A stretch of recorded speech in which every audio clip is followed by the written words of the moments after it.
Valendo.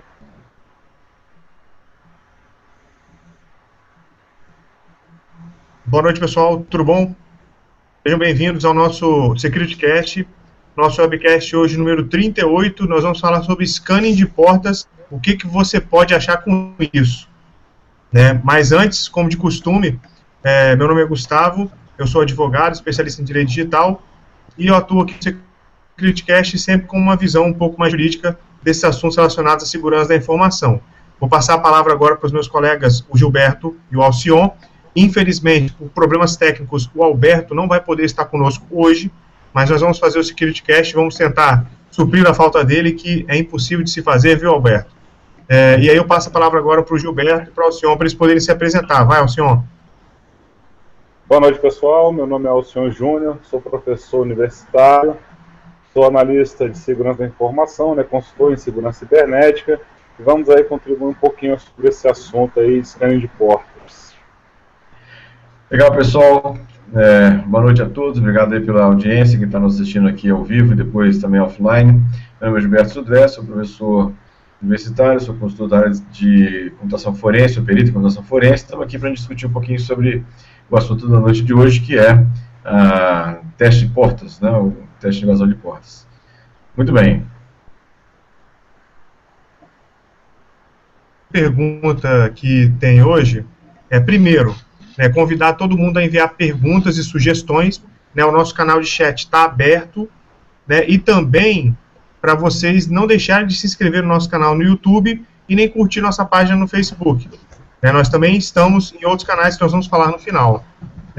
A pergunta que mais me chamou a atenção para o nosso próprio webcast é: scanning de portas, o que eu posso achar com isso? Olha, a primeira resposta, talvez, que eu tenha para você é problemas.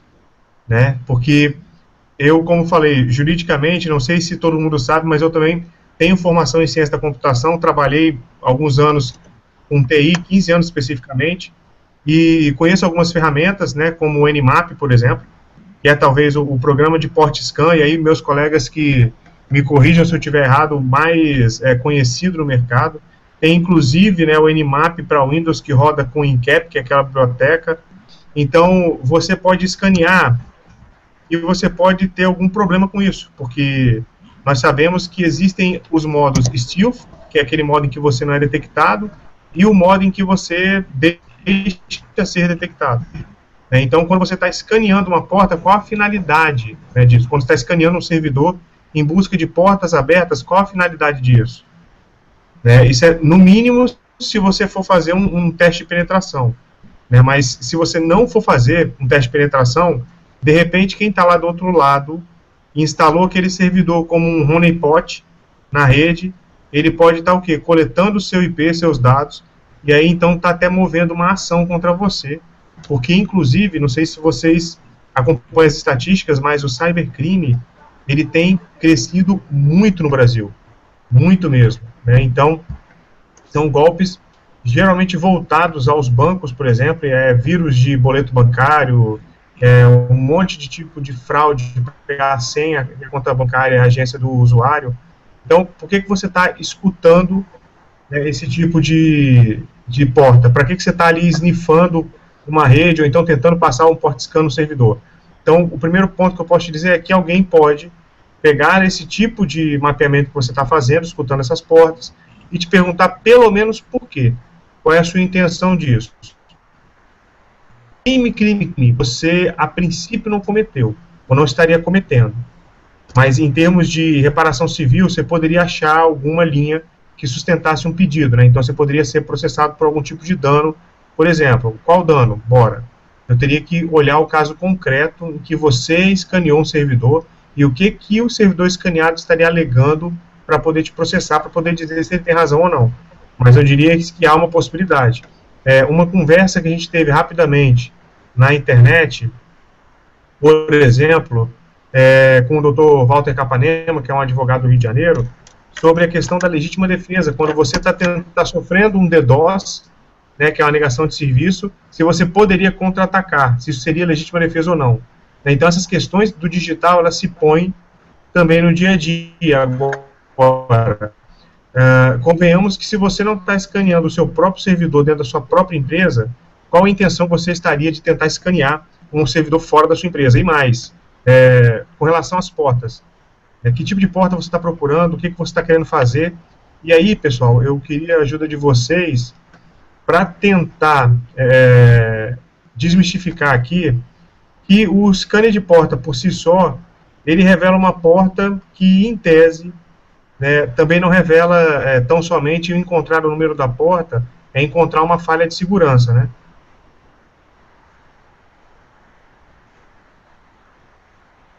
Gilberto? Oi? Oi, falou aqui. Ela está cortando aqui um pouquinho, você pode repetir, não, por favor? Pessoal, se o microfone estiver falhando, por favor, vocês avisem no chat para eu poder corrigir aqui.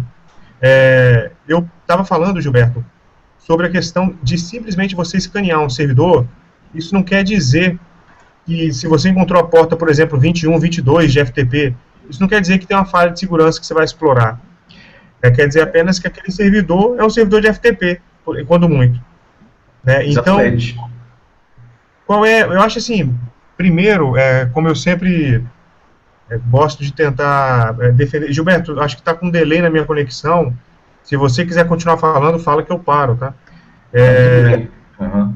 É só a questão de você procurar fazer um scan num servidor e descobrir algumas portas abertas, né? Basicamente, eu poderia usar como metáfora eu tentar, por exemplo, ficar testando se alguma porta de casa de alguém, por exemplo, está aberta. Então, eu estou mexendo na maçaneta e tento ver se a porta está aberta. Não quer dizer que eu invadi a casa de alguém, ou de ninguém. Ou seja, eu simplesmente testei se a porta, ou se a fechadura está com chave ou não. Outra coisa uma vez eu descobri que a porta está aberta, né?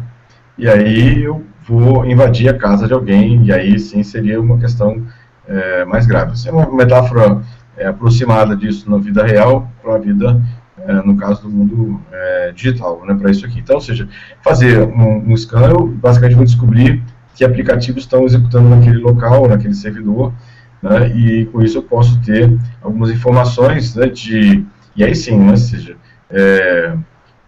fazendo esse scan, eu vou saber com quem está lá, e aí sim eu poderia ter alguma iniciativa de fazer algum tipo de invasão. É claro, assim, na minha observação, com raras exceções, quem faz um scan de porta no servidor, raramente tem uma intenção, né, boa. Né? Na verdade, está tentando olhar que portas estão abertas, porque provavelmente é um primeiro passo para que ele planeje um ataque para um servidor, pelo menos identifique que aplicações estão executando naquele servidor e que tipo de versão aquele servidor tem instalado, com isso tentar identificar alguma vulnerabilidade específica daquele tipo de serviço que está ali executando. Então, ou seja, não é obviamente um encontro de bons amigos, né, você encontrar alguém fazendo um port scan do seu servidor, né, ou seja, é uma coisa que assim, levanta uma série de suspeitas em relação a isso, nesse caso. Tanto que até uma série de IDS e IPS hoje já identificam, já geram alarmes para os seus administradores, os administradores das redes, quando eles identificam algum tipo de port scan na rede ou coisa parecida. Então, essa sim é uma comparação, né, entre a vida real e a vida digital. Gilberto, deixa eu colocar um pouquinho aqui sobre esse assunto que você colocou, só para dar uma fundamentada. Olha.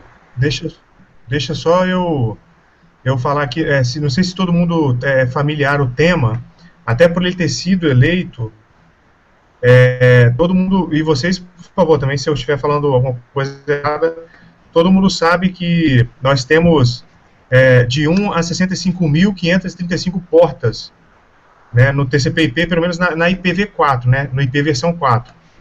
Né, nós temos esse número de portas, ou seja, né, as portas... Ou não, Gilberto, está errado? Não muda, para o IPv4 e IPv6 não muda, porque as portas são da camada de transporte, então não faz diferença. Exatamente. Tá, então assim, só para o pessoal saber, quando a gente fala a porta 80, é a porta do navegador, porta de internet, do SMTP, do POP3, do IMAP, que são portas de serviços conhecidos. E aí, quando você escaneia uma porta, você vai achar um número de um serviço. Né? Nenhum sistema operacional vem com aquela porta, a não ser o Windows, que tinha aquela porta 137 NetBIOS, né? Que nenhum sistema operacional vem com porta aberta para você conectar. Então, eu acho assim, você primeiro tem que dominar esse número de portas, a não ser que você consiga instalar um Trojan no servidor que abra uma porta para você conectar, mas aí está fazendo um back orifice, né? Então, você está tentando criar uma porta dos fundos para você entrar. Se você for entrar por vias normais, você tem que conhecer alguma falha naquela versão do protocolo que você vai conectar, então tentar explorar essa falha. Seria isso, pessoal? Seria... Você quer falar, Felcion? Então, só exatamente, cara, o que acontece? Essas portas, né, como você exemplificou muito bem, Martinez, eu vou só falar novamente que deu uma cortada aqui. Então, essas portas são exatamente para isso. Elas abrem uma comunicação, tá, com o computador, com o mundo, ou seja, com a internet, com aquela rede local, né? Então, existem algumas portas que são padrões, como você mesmo falou, a porta 80 aí, que é o do navegador, só que não significa que exatamente será sempre aquela porta, né? Nós sabemos que depende muito do serviço que vai ser levantado. Você pode colocar outras portas, né? Algumas aplicações que, por segurança, colocam a comunicação, acesso àquele servidor HTTP que ele tem lá na porta 3030, na porta 9762, enfim, né? Cada um delimita da forma que deseja. Obviamente que na internet aqui, para facilitar a comunicação, né? Ou seja, utiliza-se aquele padrão que é a porta 80. Então, quando você digita lá google.com ou securitycat.com.br, obviamente você está se comunicando com aquela porta 80, ou na maioria das vezes é a porta 80 que utiliza. Como o Sudré comentou, a questão de você escanear portas é aquela história, né? O cara ali não está mexendo na maçaneta do seu carro, o carro está ali parado, o cara não está mexendo na maçaneta para ver, acho que alguém deixou aberto aqui, eu vou abrir, vou fechar, vou travar o carro e fechar a porta de volta. É aquela história do mundo dos bonzinhos aí realmente não me convence muito. Se o cara está ali fazendo scan de portas, ou é simplesmente para fazer um estudo, ou para tentar invadir, né? Ou o cara que está fazendo pentest, inclusive, como a gente conhece, é um dos primeiros passos, né, que a pessoa faz, que é o quê? É a busca por informação. Quando a gente fala de pentest, eu falo de um hacker, é a busca por informação. Ele vai procurar informações por engenharia social e, obviamente, né, na parte que ele vai fazer a pesquisa de portas abertas para descobrir que tipo de serviço está já num próximo passo, né, busca de vulnerabilidades, enfim, nos passos mais adiante. Ele vai ver quais portas estão abertas, né? Ele vai procurar a porta 21, a de comunicação, que é FTP, 22, SSH, né? Vai para a porta 80, porta de comunicação de SMTP 25. Então, eu até brinco muito, né, Sudré? Você também com certeza fala isso para os alunos dele, que o pessoal não dá muita importância quando a gente fala desse assunto, né, na aula de redes, ainda mais quem vai trabalhar com segurança. Mas eu digo que é o ponto inicial de qualquer estudante de tecnologia, ainda mais segurança, é o ponto inicial de redes, é o que o cara tem que saber, é o fundamental, né? Outra coisa que eu também gosto muito de comentar é que o fundamental, né, o básico, o pilar de sustentação de qualquer disciplina da área de segurança, da área de redes, é ela que vai fundamentar o teu conhecimento, é ela que vai ser usada para a busca de informação, né? Ainda mais um troubleshoot ou uma investigação forense. É isso que você tem que pesquisar, né? O cara não vai ter invadido por uma porta que estivesse fechada, dificilmente isso vai acontecer, o cara vai abrir a porta para utilizar. Então, é isso que tem que ser procurado, ser visto. Então, essas portas conhecidas aí que a gente está comentando, né, o scanning de portas, acho que a gente deixou um pouco para trás o que seria exatamente o scanner, né? Então, nada mais é o quê? O que é o scanner? Eu vou falar aqui, se quiser complementar isso, André e o Gilberto, faça favor, se eu estiver falando muito. Mas scanner nada mais é que o quê? Que são programas que vão varrer todas essas portas, né? Ou varrer algumas portas para detectar o quê? As portas que estão abertas e verificar se existe alguma vulnerabilidade naquele sistema. Ou seja, eles ficam buscando informações nessas portas para depois eu vou te auxiliar numa busca, né, por falhas de segurança para realizar um ataque ou até mesmo algum tipo de vazão. O Sudré comentou uma coisa antes de eu continuar falando, eu lembrei agora aqui, que falou que os IDS, PS já há algum tempo, eles eles verificam, né, já analisam o scanner de portas como identificam, né, tem um programa que está fazendo scan na sua rede e tal. Realmente, se não só acontece dessa forma, Sodré, que ele até fala qual que é o scanner, né? Muita gente usa o Nessus para fazer análise na rede. Ele já falou, o Nessus está rodando aqui dentro, né? Então, assim, é importante que ele já até identifique, já faz um footprint de quem está fazendo o scanner. É bem bacana isso aí. Ele já tem essa análise, eles fazem uma análise de como é que é a forma que é feita, onde até descobre se é um Nmap, ou enfim, fala a forma de varredura que está sendo executada ali naquela rede. Então, o que a gente fala, né, é a questão que é importante que, se você tiver aquele computador conectado ali, no momento ele vai ser escaneado e vão ver as portas que estão falando. Como você falou, Martinelli, bacana também a questão da porta do NetBIOS, né, que foi uma porta muito explorada no Windows XP. Quem procura aí videozinho no YouTube até hoje, né, como invadir o Windows, 79% dos vídeos é falando como explorar essa vulnerabilidade aí do NetBIOS, né, até as palestras que foram feitas, até palestrei uma vez na Campus Party, acho que foi em 2012, tem um vídeo desse apresentando essa vulnerabilidade há um tempo atrás. Enfim, né, então o scanner nada mais é que ficar pesquisando essas portas aí. Eu acho bacana esse lado jurídico, eu acho que até o Martinelli tem que falar. É complicado realmente falar assim, pô, será que o cara tá mexendo na maçaneta ali, tá tentando roubar ou não? Qual que é o ato, né? O ato é mexer ou é abrir? É isso que eu não consigo fazer. Você tem realmente uma discussão bem melhor, e vocês até podem colocar. Eu acho que realmente a história, né? Eu chegar lá e bater na porta, descobrir se tem alguém, né, o que tá rodando ali, eu não consigo ver como... Eu não consigo nem apresentar, na verdade, um argumento para dizer que aquilo ali pode ser enquadrado em algum tipo de legislação nossa, ou enfim, ser taxado como um crime, não só no país, né, mas em outros locais do mundo. É aquela história, né, eu estou tentando mexer ali. Eu posso estar mal intencionado, mas eu não fiz ainda o negócio, né, que nem quando a gente vai pra festa, né, o cara tá lá todo perfumado, cheiroso, tá doido pra pegar alguma mulher, mas não sabe se vai conseguir pegar, né, é outra história. O que vale é a intenção, né? Pessoal, eu acho legal, assim, nessa questão do direito digital, a gente sempre caminha com muita calma e muita reflexão em cima dos temas, porque é tudo muito novo, você aplicar uma lei a um ambiente que não existia em tese, né? Então, para quem quiser saber um pouco mais sobre esse tema jurídico, é crime ou não é crime? A próprio site do Nmap, o nmap.org, tem um link que é o Legal Issues, e lá ele justamente discute se, olha, um port scanning não autorizado é crime.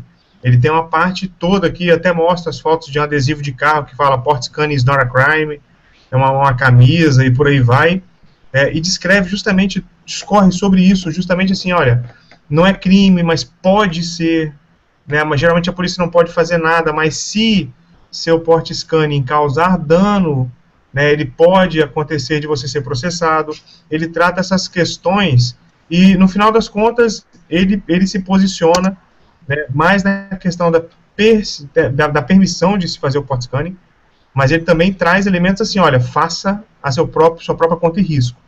Isso por si só, para mim, já é suficiente para mostrar que nem eles têm tanta certeza assim, se causa ou não causa. O que eles falam é que o Nmap não tem o objetivo de bloquear, de fazer algum tipo de ataque ou de sobrecarregar uma porta no servidor, mas tão somente de mapear se a porta está listening, que é um dos estados da porta, né, se ela está escutando, ou se ela está fechada, ela não vai ser listada, ou vai ser dependendo da opção que você usar no comando. E mais no final dessa página, tem uma questão que ele trata, olha, o port scanning pode crashar o computador ou a rede, ou você está realizando port scanning? Porque, gente, pelo que eu estou entendendo, o port scanning também faz um broadcast, né? O que eu falo? Não um broadcast, mas ele envia uma quantidade de pacotes. Ele utiliza a rede também.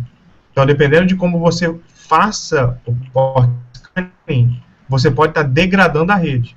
É isso ou não é, pessoal?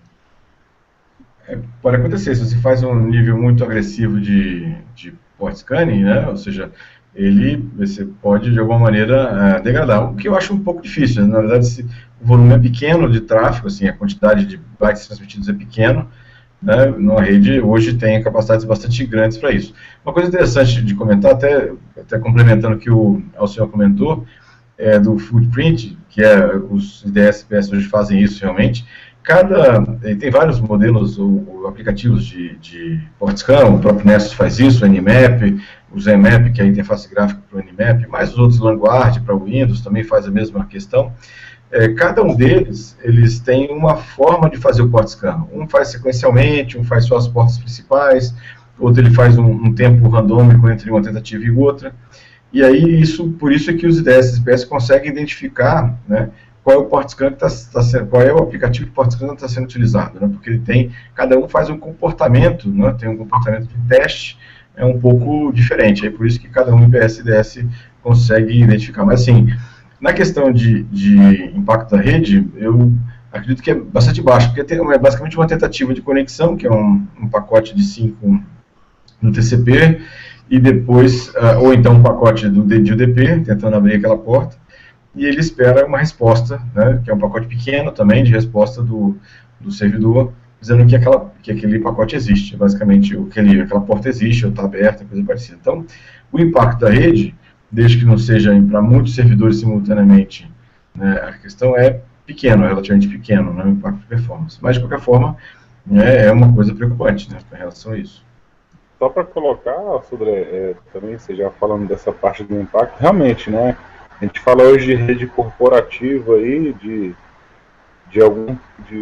pequeno porte, a gente já fala de gigabit, né, então dificilmente você já está vendo só 100 megabits. Se o cara mandar throughput disso aí para fazer scan de porta, a máquina realmente tem que ser uma coisa cavalar, né, para conseguir fazer digamos assim, um DDoS, né, dessa forma, tentar derrubar ali é bem complexo, mas realmente, se você botar lá num tráfego de rede entrante, lá daquela máquina, daquele servidor lá, já você vê que realmente aumenta bastante, mas nada que vá realmente impactar, né? Na minha visão, eu não vejo nenhum impacto real daquilo ali, mesmo que você utilize.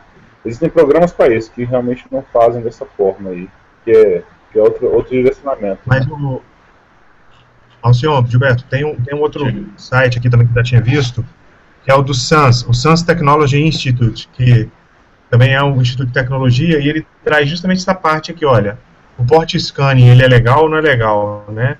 E aí ele faz uma analogia de fazer um port scan, é você ir na casa da pessoa, tocar a campainha e sair correndo, né? E ele fala que você não pode ser processado, a polícia não pode fazer nada contra isso, né? Ele falou, inclusive, que na Alemanha, na Singapura, o port scanning não pode ser perseguido, não pode ser investigado.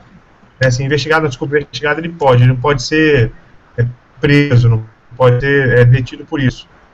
Mas você pode, em algum momento, se o port scanning, ele fala até que isso daqui, se ele for usado uma finalidade até de ocupar aquela porta, perguntando se ela está listening o tempo todo, você acaba causando um denial of service, um DDoS ataque. Isso procede, assim, eu achei interessante essa colocação dele aqui.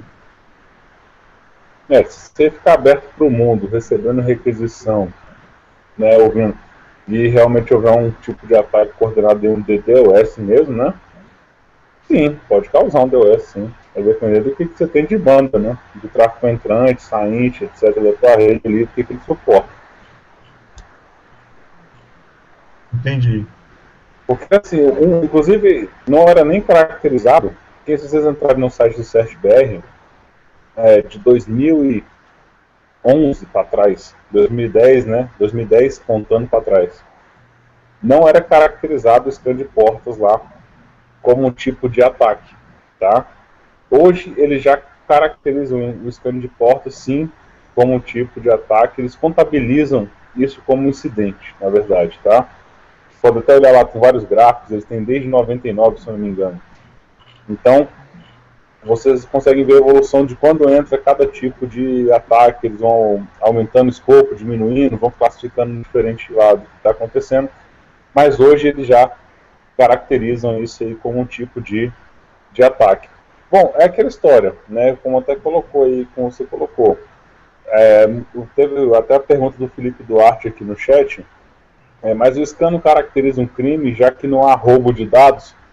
Existem outros crimes sem ser roubo de dados também, né, Martinelli? Sim. Né? Então, assim, você pode caracterizar de outra forma, você pode até elencar aí agora pra gente, dar uns exemplos aí.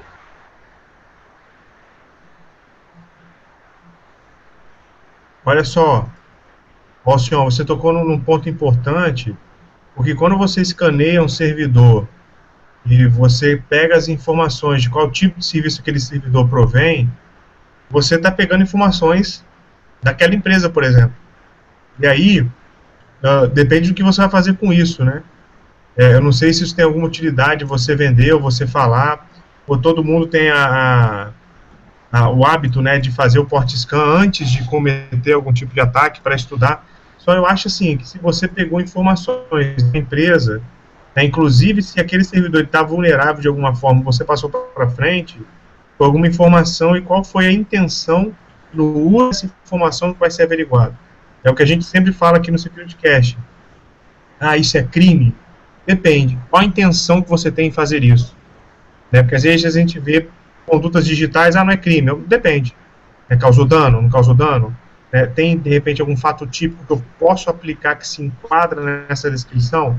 Então, se não tiver, não seria crime. Mas, em momento nenhum, não exclui o que a gente sempre fala aqui da responsabilidade civil, que é o famoso dano moral ou dano material que a gente vê na justiça. Então, tem que tomar muito cuidado com as certezas que a gente tem de ou não é crime, ou não é lesivo, né? Então, é bom ter cautela na hora de proceder com algum tipo de port scanning, sempre fazer de forma autorizada, porque eu entendo que isso, inclusive, é uma etapa, né, ou então é um ponto crucial do pentesting, por exemplo. E, de novo, a gente volta àquele security cache que nós tratamos da legalidade do pentesting. E aí a questão contratual, a questão do sigilo que você tem que ter. Viram como é realmente obter informação sigilosa, fazer um port scan? Ah, não é nada, é só um nome de servidor, não é informação. Não, isso é informação sim. Isso é informação sua, é informação da empresa. E aí a destinação que você der a isso pode te gerar danos sim. Então, realmente é bom tomar cuidado, sempre proceder de forma autorizada, com um contrato celebrado, em que você vai poder fazer aquilo ali explicitamente uma cláusula contratual. Senão você pode sim ter algum problema. Deixa eu te contar aqui, porque você está respondendo já uma pergunta. O Leandro Nunes está perguntando aqui, ó. Se eu faço um scan no servidor da minha empresa, né, onde eu trabalho, e que foi concedido acesso, né, no caso, eu entendi acesso, ele acessar o servidor, deve ter dado um usuário e senha para ele. Mesmo assim, é considerado uma tentativa de invasão, fazer um port scan, ou seja, o scanning daquelas portas ali é considerado, pode ter algum problema de legalidade? Olha, na verdade, sim, excelente pergunta, né? Quem foi que fez a pergunta? Leandro Nunes. Ô, Leandro Nunes, excelente pergunta, porque eu posso analisar de duas formas, né?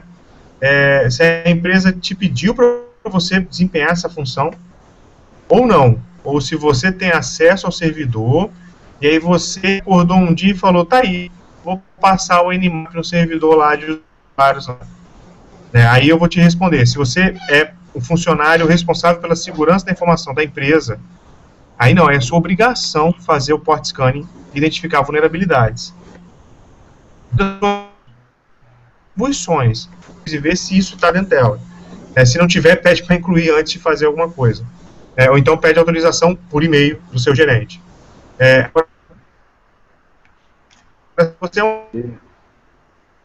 um funcionário, temos um...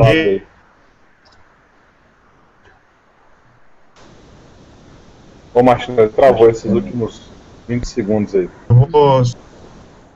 E aí, agora tá falando direito? Agora melhorou. Não, então, eu travei a webcam, gente, para poder falar. Eu vou resolver esse problema aqui em casa da minha conexão, mas relaxem que dá para falar agora. A questão você vai puxar um cabo do seu roteador aí, vai para aí, para sua mesa, né? Por aí, cara, por aí. Mas olha só, eu falava na questão da dúvida, se você não tiver o perfil e da empresa de segurança da informação, não tiver o port scanning como responsabilidade do seu cargo, aí você pode até tomar uma justa causa, eu diria, né? A gente tinha comentado um SecurityCast atrás da justa causa simplesmente por você curtir o comentário, né? Então, a justa causa, ela não é simples de ser caracterizada. Agora, você funcionário, está tentando fazer um port scan, por exemplo, num servidor de usuários, por quê? Você quer pegar a senha de algum usuário e se fazer passar por ele para ter um tipo de acesso, ou então até para aumentar o seu salário no programa de folha de pagamento da empresa? Não sei, né? Tô chutando. Enfim, então assim, tem que tomar muito cuidado, você tem que estar autorizado a fazer isso.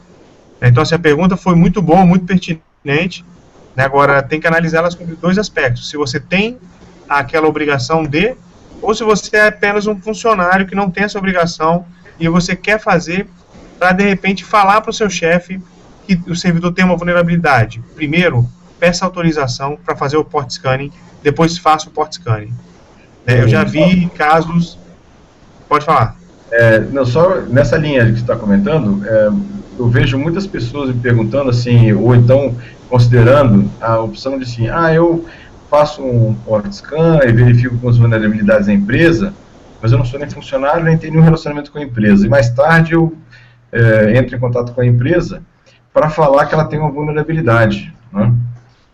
E aí ajudar a empresa, né, nessa situação. Tem que tomar muito cuidado com isso, porque até você explicar que você não está querendo extorquir a empresa, não está querendo fazer nenhum tipo de chantagem com a empresa, né, pode causar um problema realmente bastante grave em relação a isso, né? A gente não tem um entendimento hoje jurídico formado com isso. Assim, não, você está contribuindo, você está fazendo a função social, informando a empresa que ela tem vulnerabilidade.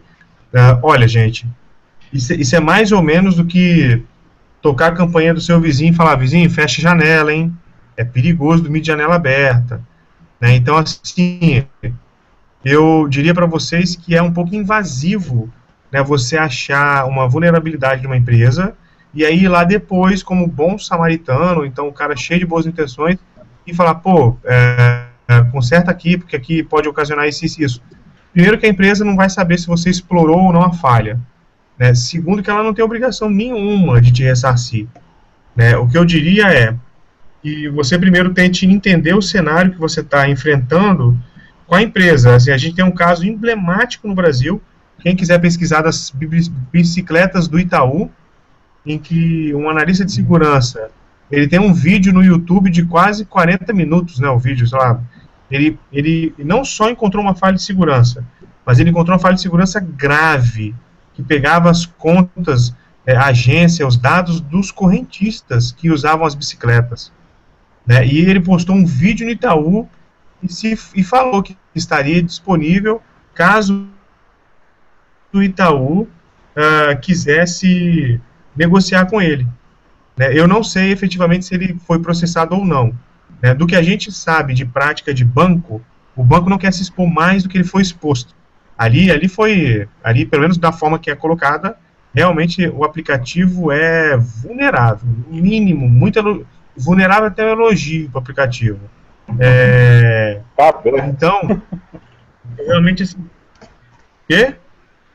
Arregaçado, né? Foi? O aplicativo não tem a porta dos fundos, ele não tem porta, né? Então, nessa questão, é muito séria, gente. Eu falo de sigilo bancário, eu falo de informações bancárias, entendeu? Garantido pela Constituição. Eu sei lá o que não conseguia ver o extrato. Não sei que dados eles eram capturados. Né? Então, assim, parece que a falha foi corrigida, e até onde, né, assim, eu acho que esse cara não foi processado, né, mas eu também não sei se ele ganhou rios de dinheiro com isso. Eu diria que realmente é um ponto que tem que se observar, porque você pode ser processado? Pode sim. Né, então, antes que você tente agir, nossa, mas eu vim aqui com toda boa intenção, tente entender qual o cenário da empresa e geralmente como ela lida com esse tipo de comportamento. E mais, tenha certeza de que você encontrou uma falha, que ela pode ser explorada, ou não é apenas uma mera intuição e uma coisa da sua cabeça, é isso que eu quero dizer. Entendeu? A falha ela tem que ser realmente comprovada, e se você for chamado, né, a mostrar, você realmente vai ter que mostrar aquilo ali. Não pode ficar caracterizado uma extorsão mediante ameaça, por exemplo. Né? Teve uma pergunta bem bacana aqui do Ricardo Leopoldo, Martin, eu achei interessante. Se ele estiver fazendo, por exemplo, um port scan num servidor que está hospedado em outro país, nós respondemos sobre as regras do país onde o servidor se encontra ou aqui no país, né, no Brasil, no caso? Boa pergunta. Olha, eu também tenho... É aquela coisa, depende. Advogado, depende, né? Por que eu estou falando isso? Primeiro porque eu tenho que analisar se você cometeu um crime ou não cometeu um crime. Né? Se você cometeu um crime, eu tenho que te dizer que a teoria que o Código Penal adapta para o lugar do crime é uma teoria chamada teoria da ubiquidade, que fala que tanto o lugar da onde partiu a ação, quanto da onde se consumou o crime, é apto a ter a lei brasileira aplicada. Aí beleza, você partiu aqui do Brasil e escaneou um servidor lá na Rússia, vamos colocar assim, né? Você está passível de sofrer, se foi um crime, uma invasão de dispositivo informático, ou se você só escaneou, eu diria que realmente eu não teria um crime hoje para aplicar. Mas isso não quer dizer que você não vai responder um processo penal, tá? Cuidado com isso. Não ter crime não quer dizer que você não vai responder a processo nenhum. Quer dizer que você vai ser absolvido. Mas aí você tem uns 3 anos de dor de cabeça e advogado pagando para te defender. Então, se você cometer um ato delituoso no Brasil, mesmo que ele vá se consumar em outro país, o Brasil é apto a aplicar a lei brasileira em você. Agora, aquele país, que é a Rússia, que você escaneou o servidor, ele tem interesse de processar? Ele veio aqui dar uma notícia crime na delegacia para que seja investigado, você seja processado? Então, assim, o que eu quero dizer? Geralmente, por exemplo, o crime da Lei Carolina Dickmann, ele é um crime de ação mediante representação, ação pública, penal pública mediante representação. O que é isso? O ofendido ou a vítima tem que manifestar interesse de processar. Então, se não manifestar, o crime não vai para frente. Como é diferente do caso de homicídio, por exemplo. Não importa se a vítima manifestou, perdi meu ente querido. Não quer saber. O Ministério Público vai promover a ação. No caso da Carolina Dickmann não é assim. Então, se a Rússia, por exemplo, não vier aqui reclamar o que de direito é dela, eu diria que talvez você não responda a um crime, não responda a um delito. Mas o que tem que ficar claro isso deve geralmente acontecer mediante tratados e acordos internacionais. E que eu me lembre, não tem um acordo ou tratado nesse sentido entre o Brasil e alguma outra nação. Assim, o que tem são cláusulas compromissórias de extradição com outros países, e aí sim poderia ser usado nesse caso. O que é uma cláusula compromissória? Lembram do traficante Abadia? O Brasil não tinha um acordo ou um tratado internacional de extradição com os Estados Unidos. Mas nós entregamos a Abadia. E aí eu pergunto para vocês, a troco de quê? Se a gente não tinha, não era obrigado a fazer, por que nós fizemos? Foi nesses casos, quando não há um acordo ou tratado internacional, você celebra uma cláusula compromissória. O que é isso? Olha, Estados Unidos, eu te entreguei a Abadia, o dia que eu quiser um criminoso, eu vou queimar esse cartucho. Eu vou te exigir ele com base, jogando na sua cara que eu te entreguei a Abadia. Então você vai ter que cumprir comigo. E aí eles celebram essa cláusula compromissória, esse pacto compromissório, só tratado um acordo internacional. E a gente não tem hoje um acordo tratado nesse vulto, para essa finalidade. Outra questão é a convenção, por exemplo, de cybercrime de Budapeste. Vale a pena, quem quiser, pode me mandar e-mail, tem isso, inclusive no português de Portugal, porque é uma convenção que é europeia, ela nasceu lá, tem alguns países que já estão vinculados, e tem uma ideia interessante nessa rede, nessa convenção, que é a rede 24/7. Ou seja, os países signatários, eles têm que prever determinados crimes, a convenção exige isso, eles criem crimes mesmo, dentro da legislação deles, e também que eles mantenham um centro de resposta a incidentes que funcione 24 horas por dia, 7 dias na semana. Para que outro país possa imediatamente pedir informações sobre um agente que esteja, por exemplo, fazendo um port scanning num país vizinho. Mas só vale para quem assinou a convenção. Eu diria o Brasil não assinou a convenção ainda. Né? Então você não corre tanto risco fazendo port scanning em servidores de outros países.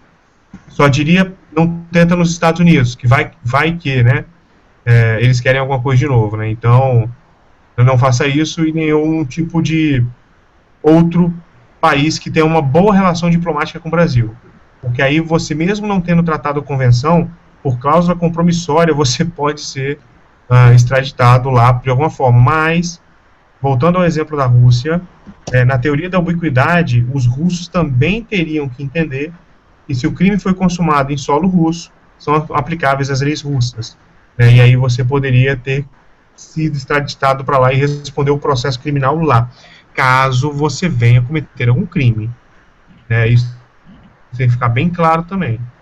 Então, assim, seria numa análise essa. Não sei se eu respondi especificamente sua pergunta, ou se você conseguiu entender toda a explicação que eu dei aqui.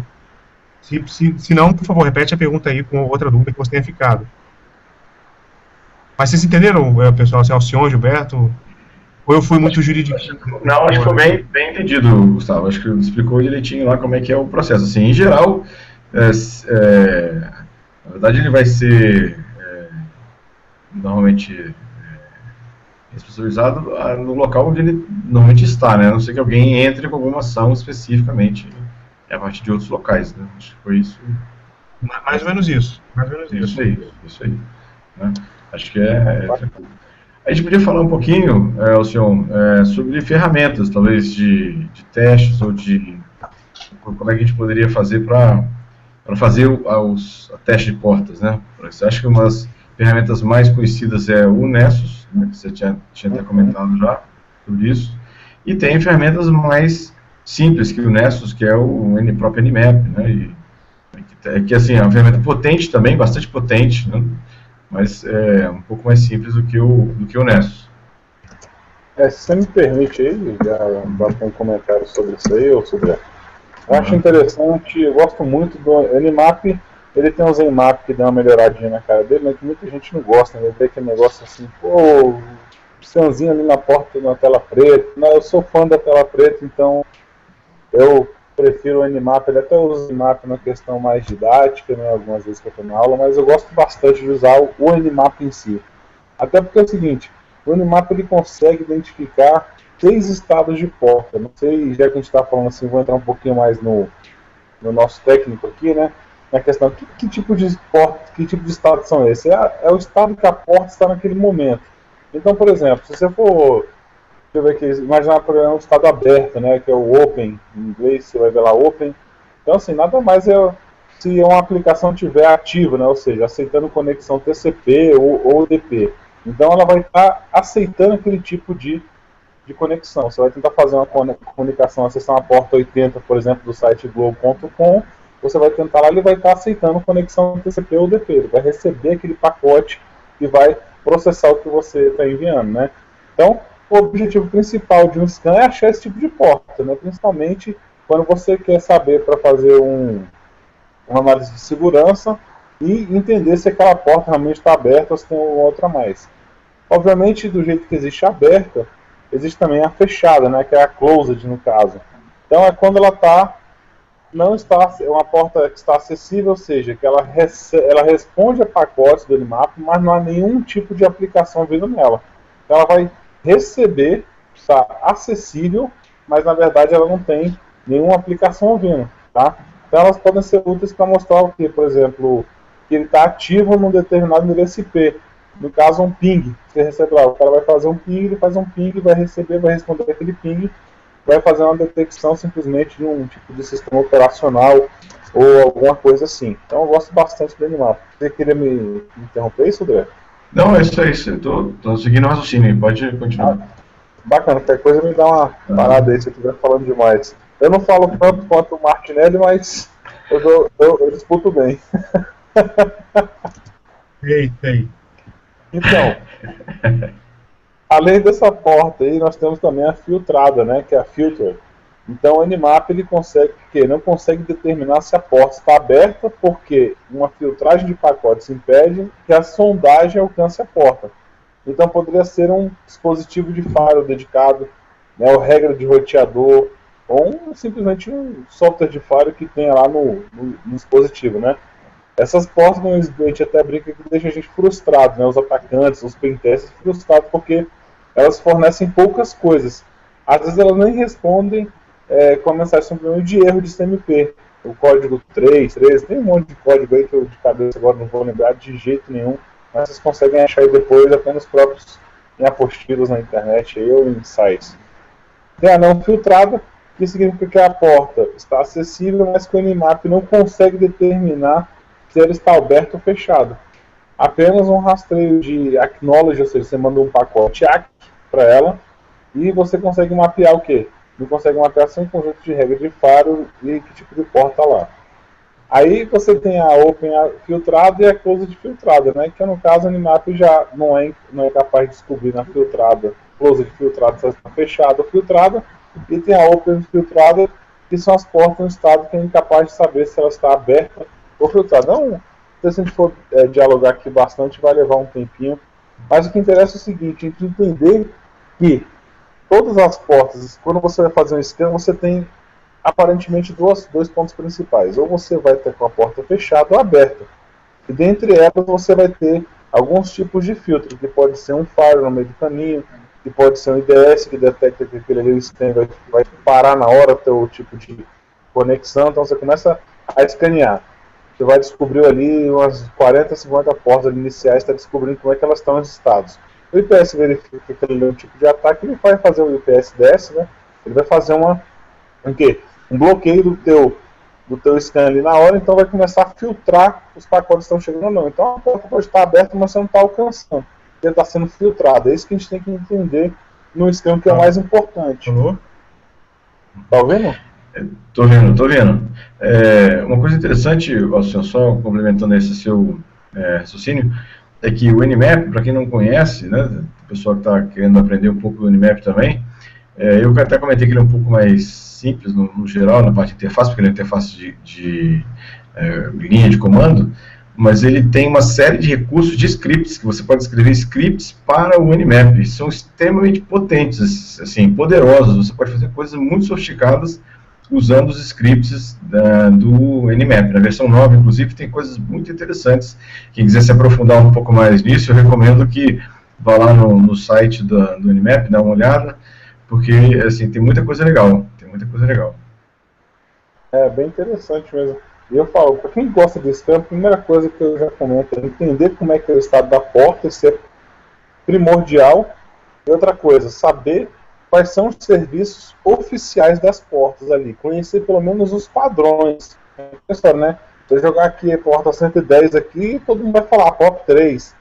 Até se eu jogar a porta 109, o pessoal é POP 2 versão antiga, né? E tem um monte, é 25 SMTP, o cara vai mandar 80 HTTP, como a gente já comentou, né? E vai ter aquela estava comentando agora, 137, 138, 139, que é da NetBewiz, né? Que é a seção uma de sessão, outra de serviço, outra de datagrama, mas enfim, entender quais são as portas principais que vão basear a tua análise inicial para fazer o quê? Entender como é que está aquela rede, como é que está aquele host que você está fazendo o scan. Então é fundamental você entender isso, né? Eu pegar ali, anotar, ter na cabeça, decorar, botar num bloquinho de notas no seu computador ali, deixar lá anotado, ó, isso aqui são as portas, isso aqui é o estado, porque na hora que você jogar o Nmap, você vai ter o que na sua tela, né? Vai ter um monte de número, né? Vai ter lá 139 filtrada, 80 aberta, 22, o que significa isso tudo? Isso é um monte de número, né? Agora como é que você vai pegar esse detalhe e vai analisar e falar, opa, nós estamos com a porta 80 aqui aberta, nós temos a 21 que está filtrada, ou seja, pode ser que na 21 ali tenha um serviço que me interessa, ou seja, que possa ter alguma vulnerabilidade, mas tem alguma coisa no meio do caminho que eu vou ter que burlar, um firewall, né, ou de host, ou de rede, enfim, tem que dar uma analisada mais a fundo no que é cada um. Então eu gosto muito do Nmap, que ele mostra muito essa carona mais é um pouco mais rústica, talvez você tenha que decorar algumas coisas, mas eu prefiro que a informação ela venha crua, né, praticamente a resposta que o teu servidor está te dando. O Nessus é uma coisa bem bacana também. Você quer comentar sobre o Nessus, Sodré? O Nessus tem uma coisa interessante também, que eu acho legal, que são aqueles perfis que você pode fazer com que ele já teste alguns perfis de roteador, servidor web, que facilita muito para quem está fazendo esse tipo de teste também, né? Ou seja, já te dá um resultado já, dizendo inclusive as vulnerabilidades que são de média gravidade, de baixa gravidade, de alta gravidade, inclusive correlacionando algumas situações com o CVS, que são aquela biblioteca de vulnerabilidades. Então, ou seja, é uma ferramenta mais assim, sofisticada do que o Nmap, mas ele também tem uma boa aplicação e é também software livre, né, também. Então é bem legal. Uhum. Então, são ferramentas que são essenciais, né? Teve uma pergunta aqui, eu vou ver se eu consigo voltar a pergunta. Tem uns blocos também que o Guilherme comentou, né? Tem que tomar cuidado com esses blocos de pacote que você está mandando, até porque pode deixar o pessoal, se tiver identificador na rede, né? Como a gente comentou, a análise vai descobrir que alguém está fazendo o scan da rede.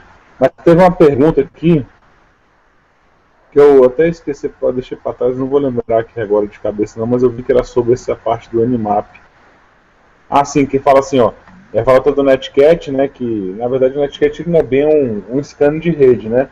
O Netcat ele também é fundamental para você descobrir o estado da rede ali, da porta, aliás, né, o estado daquela porta que você tem ali, que você quer analisar, e descobrir o que você pode conseguir com ela, e, enfim, e sabendo o que você vai conseguir descobrir com ela, você vê realmente o que informação vai te trazer. Mas o scan é uma coisa mais generalizada, né?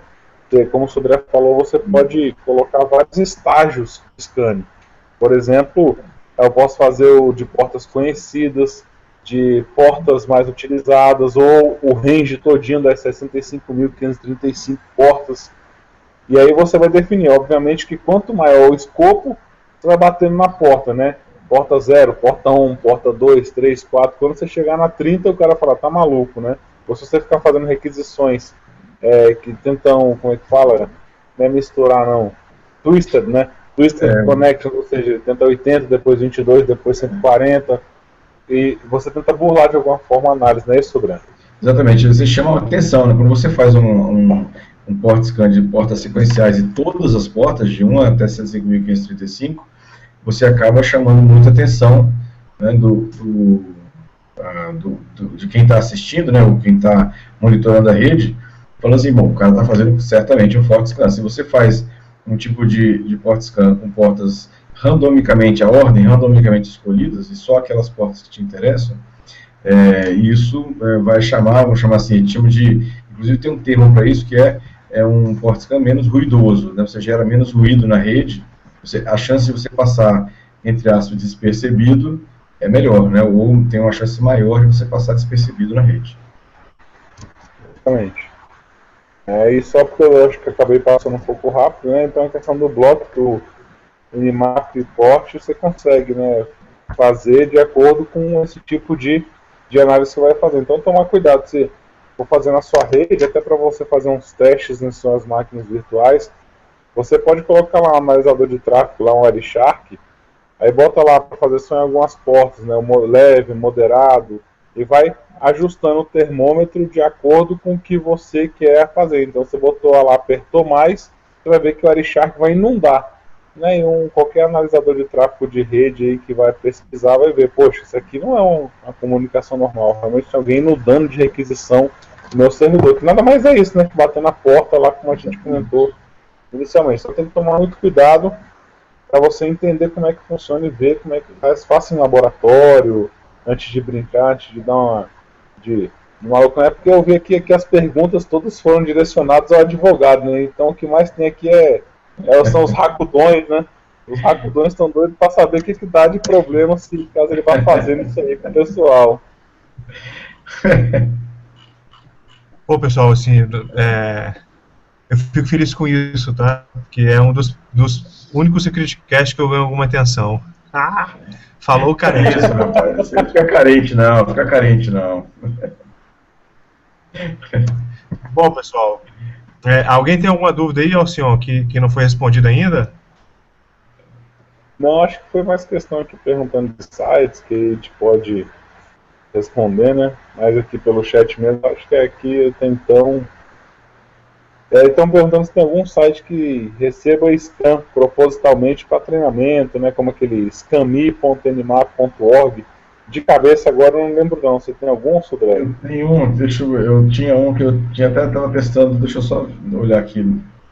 Tá. O Luzemário perguntou uma coisa que eu vou responder rapidinho. Eu vi aqui, Luzemário, só que eu realmente esqueci de fazer essa pergunta.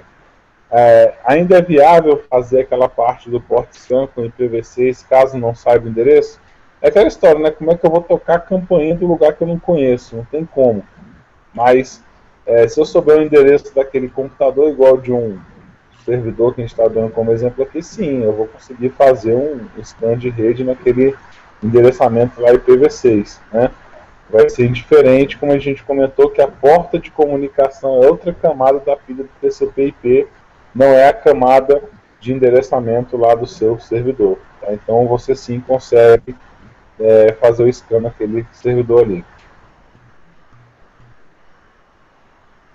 Sim, são endereços gigantes, né, como você está falando. Ele perguntou que são endereços gigantes, sim.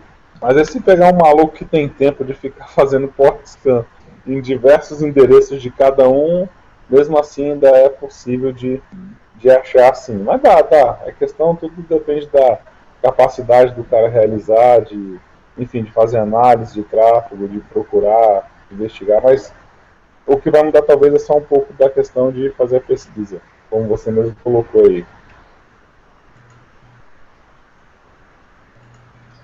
Achou isso, Breno? Não achei não, eu estava procurando aqui, mas fazendo um teste, não achei não.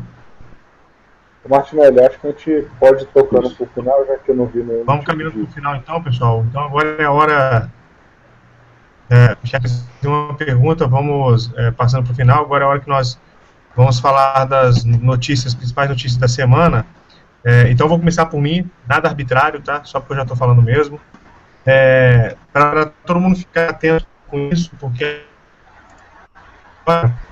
alguns juizados, né, alguns juízos da justiça estão recebendo celulares para realizar intimações via WhatsApp. Sim, gente, olha só, a citação é diferente da intimação. A citação é um ato processual que você toma ciência do processo, desculpem os juristas técnicos, né, mas para os leigos, você toma ciência de que existe um processo contra você e ganha, então, oportunidade, ou seja, o prazo para você se defender. Já a intimação, ela vem para você tomar ciência de algum ato que você tem que praticar no processo. O que eu quero dizer é que não é regra geral, mas geralmente, antes de uma intimação, vem uma citação. A citação, ela não vai ser feita pelo WhatsApp. Pelo menos por enquanto, não. Mas a intimação, as intimações, elas podem ser feitas pelo WhatsApp. Então, aquele cara que o seu advogado fala que ele está fugindo, que ele não é encontrado, dá o celular para ele e fala, intime esse cara agora pelo WhatsApp. Inclusive, o novo Código de Processo Civil exige a qualificação, que é quando o advogado começa a descrever a parte, né? Se for você brasileiro, casado, analista de sistemas, começa a descrever você como parte do processo. Agora é obrigatório ter e-mail, tá? A lei exige que se tenha e-mail para você poder qualificar uma parte dentro de uma ação. Dentro em breve vai exigir que você tenha o número de smartphone com o WhatsApp cadastrado. Então, para todo mundo ficar atento, que se você receber a mensagem de WhatsApp, não sei se eles estão considerando as duas vezes azuis ou simplesmente 2 vezes como intimação. Então, não saberia. Eu teria que olhar realmente a resolução do CNJ. Vou até aprofundar para até se saber se já tem isso. Só todo mundo ficar atento com isso para não se dar por intimado e aí achar que não foi intimado. Por WhatsApp eu jamais seria intimado, isso não é sério não. Mentira, é sério sim. Então, se você recebeu a intimação, primeiro, a intimação deve vir identificando, se você retornar a ligação, eles devem atender e confirmar que é no cartório, então eles devem ter meios de confirmar que são eles. Se você recebeu uma intimação pedindo para encontrar você, na sexta-feira à noite, na esquina de uma curva, onde você sabe que é deserto e perigoso, por favor, não vá. né? Então, essa é a notícia, muito cuidado, cada vez mais os meios invadindo a nossa privacidade, eu diria, mas o intuito desse serviço é propiciar um processo mais rápido, mais célere, como a gente fala. Então, pode ir aí, pessoal, pode ir aí, senhor, para falar a sua notícia. Não seria nada diferente, né? A notícia que acabou de sair do forno, tá tão quente lá vem. que eu não consegui nem segurar. Mas assim, pessoal, esse tipo de pesquisa me comove assim, do fundo do peito. Uns pesquisadores descobriram outra falha de segurança que está presente no Windows há mais de 20 anos. Há mais de 20 anos, tá? Vocês lembram que teve um que tinha um pouco menos, quase 20 anos, e agora descobriram um que está há mais de 20 anos. É uma falha de segurança que simplesmente permite um hacker instalar o malware silenciosamente e ter acesso ao computador infectado, até mesmo à rede, né? Isso aí vai depender do que ele fala. Essa falha está ligada ao sistema que supervisiona o processo de impressão do Windows via rede. Então, qual que é mais ou menos o processo que ele funciona? O ataque descobre que tem que aquele protocolo existe, está ativo naquele computador. Descobriu que aquele protocolo está ativo, ele consegue conectar reversamente naquela máquina e fazer a injeção de um código malicioso para executar e abrir uma porta para que ele acesse. Ele faz isso, ele tem acesso à máquina e enfim ele começa a capturar os dados. É mais ou menos dessa forma que funciona. Então, arquivos maliciosos podem ser instalados utilizando a internet ou até mesmo na própria impressora, né? A própria impressora pode receber isso aí. Ele vai poder realizar a contaminação pela rede local, impressora PC, que tornaria os locais de acesso públicos alvos interessantes, né?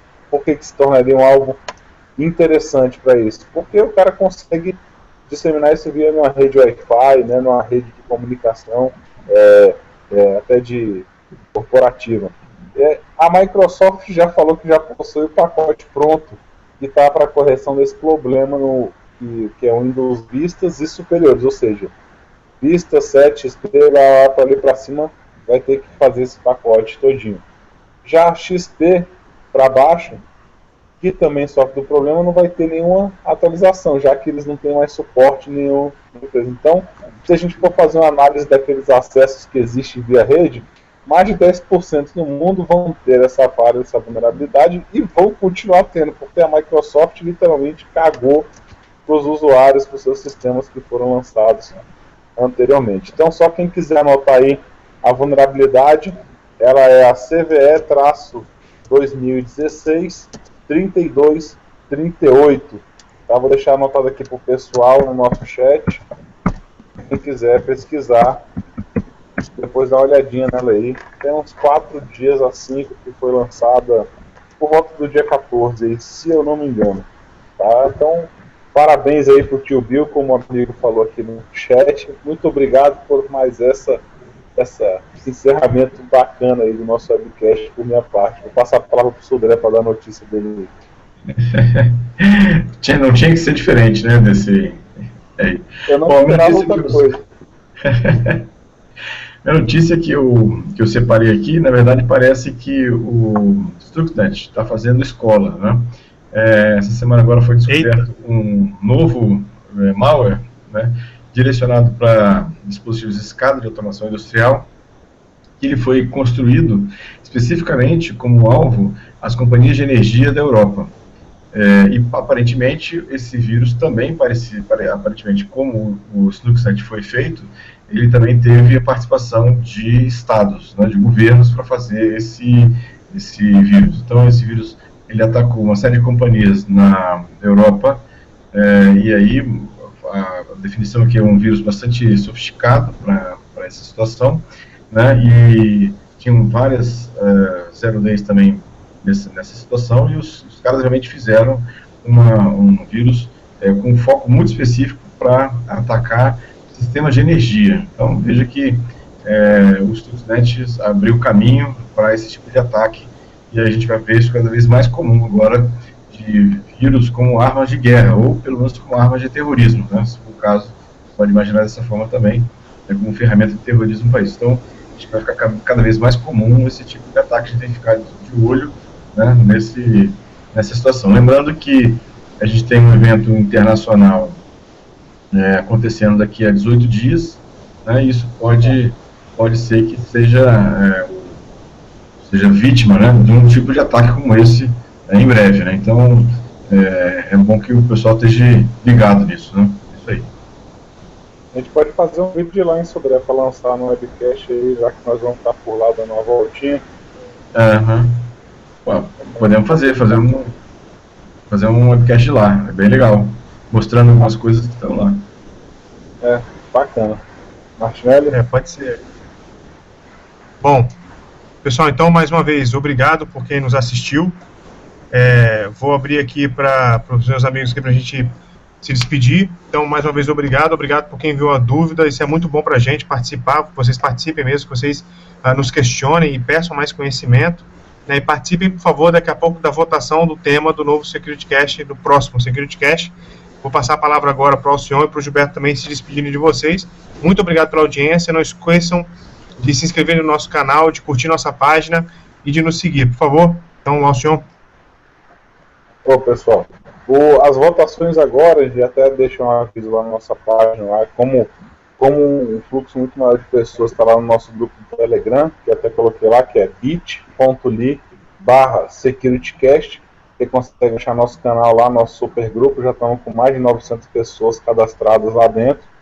Então vou agradecer o pessoal que estava aí, que fez pergunta, o Leandro, Luzemário, Guilherme, Lucas Silva, o pessoal que estava ativo aí, Felipe Duarte, estava bem ativo à noite, o pessoal que vai assistir a gente aí dando a corrida no parque, nosso podcast, o pessoal que vai assistir depois, durante a semana, aí, porque não conseguiu ficar acordado até essa hora, e principalmente aos nossos amigos Gilberto Sodré, Gustavo Martinelli e ao Azevedo, né, que não apareceu aqui para não mostrar a cara feia dele, não assustar a gente hoje, né? Então agradecido por não ter vindo.